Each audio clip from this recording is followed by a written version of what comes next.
1 cup கடலைப்பருப்பை ஒரு பவுலில் சேர்த்துக்கிறேங்க. சேர்த்துக்கிட்டு இதை 2 தடவை நல்லா வாஷ் பண்ணிவிட்டு 2லேருந்து 3 மணி நேரத்துக்கு ஊற வச்சுக்கலாம். கடலைப்பருப்பு நல்லா ஊறிடுச்சு. தண்ணியை வடிச்சிட்டு குக்கரில் சேர்த்துக்கலாம். இதில் ஒரு பிஞ்ச் மஞ்சள் தூள் சேர்த்துக்கிறேன். கடலைப்பருப்புக்கு தேவையான உப்பு, கடலைப்பருப்பு மூழ்கிற அளவுக்கு தண்ணி. இந்த அளவுக்கு தண்ணி சேர்த்தா போதுங்க. இவ ப்ரெஷர் குக் பண்ணிக்கலாம். 2லேருந்து 3 விசிலுக்கு வேக விட்டு எடுத்துக்கலாம். பருப்பு நல்லா வெந்துருச்சுங்க. இப்போ தண்ணியை வடிச்சிட்டு எடுத்து வச்சுக்கலாம். இந்த பருப்பு வேக வச்ச தண்ணியை கீழே ஊற்றிடாதீங்க. சாம்பார் ஏதாவது செய்யும்போது அதோட இந்த தண்ணியை சேர்த்துக்கோங்க. தண்ணியை வடிச்சிட்டு பருப்பை தண்ணியை எடுத்து வச்சுக்கோங்க. இப்போ ஒரு ஜாரில் 3 ஸ்பூன் தேங்காய் சேர்த்துக்கிறேன்.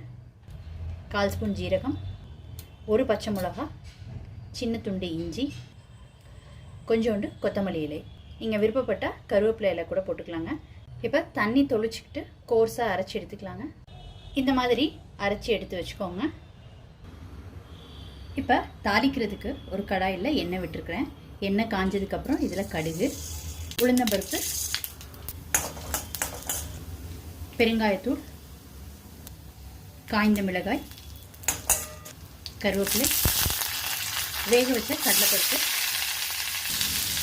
இதை ஒரு தடவை கலந்து வச்சுக்கலாம். அரைச்சி வச்சிருக்கிற தேங்காய் மிக்ஸை சேர்த்துக்கலாங்க. இதை நல்லா கலந்து விட்டுக்கலாம்.